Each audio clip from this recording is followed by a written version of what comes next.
See, I'm not one of these people who's worried about everything.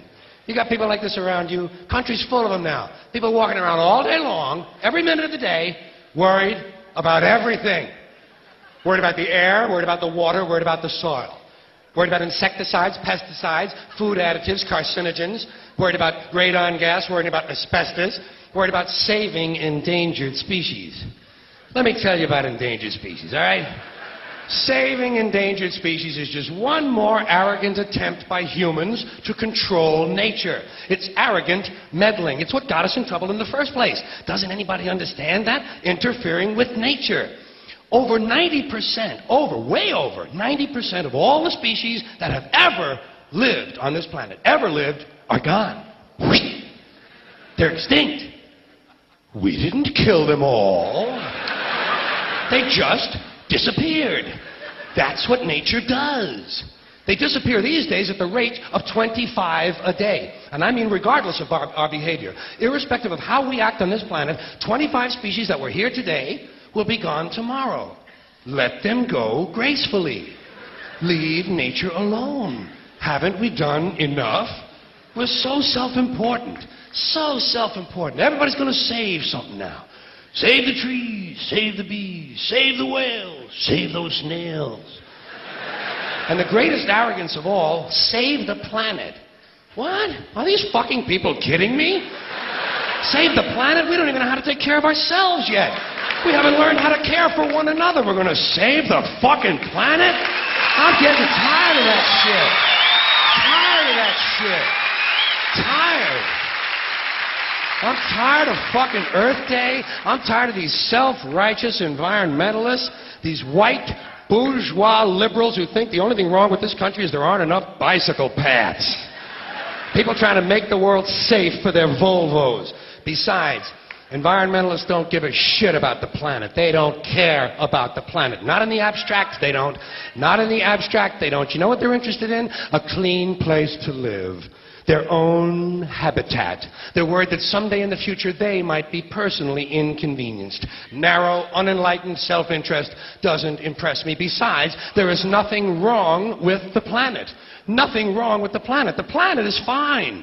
The people are fucked. Difference. The planet is fine.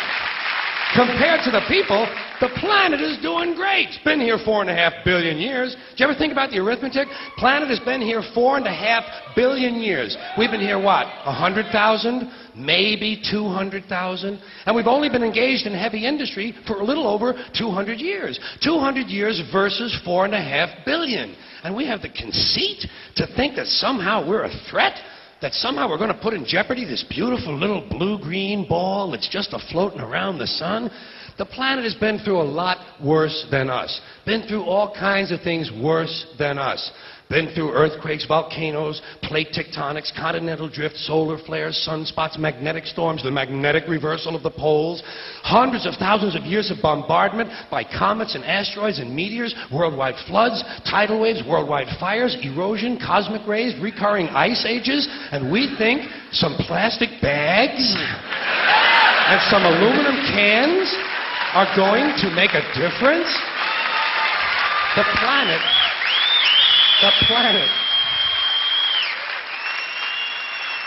planet isn't going anywhere. We are. We're going away. Pack your shit, folks. We're going away. And we won't leave much of a trace either. Thank God for that. Maybe a little styrofoam. Maybe. Little styrofoam.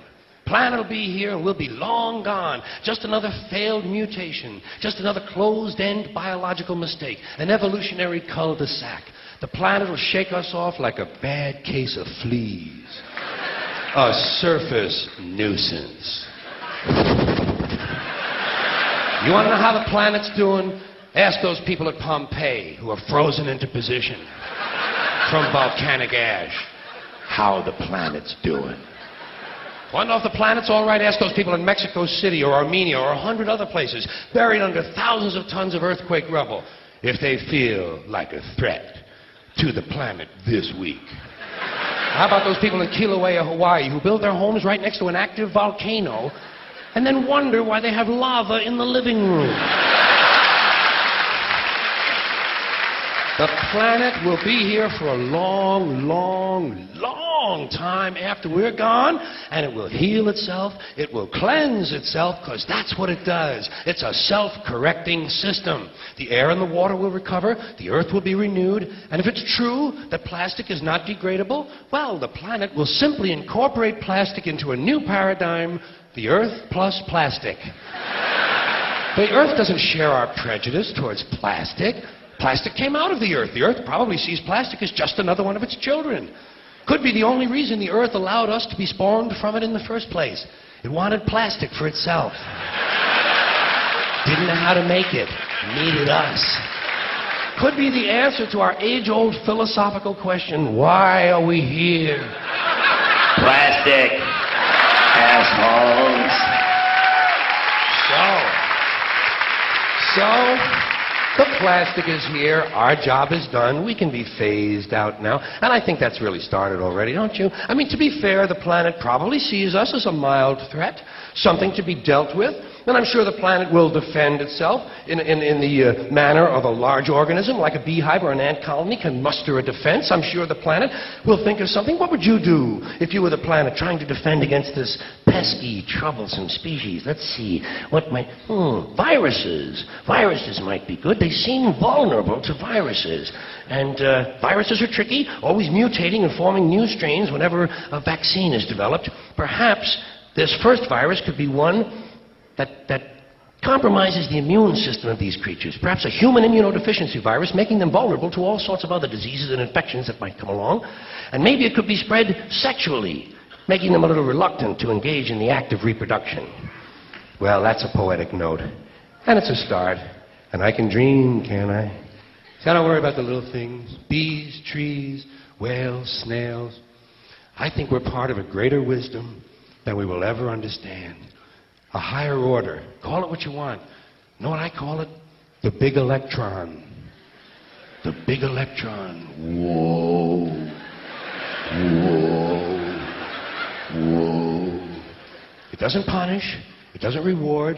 It doesn't judge at all. It just is. And so are we. For a little while. Thanks for being here with me for a little while tonight.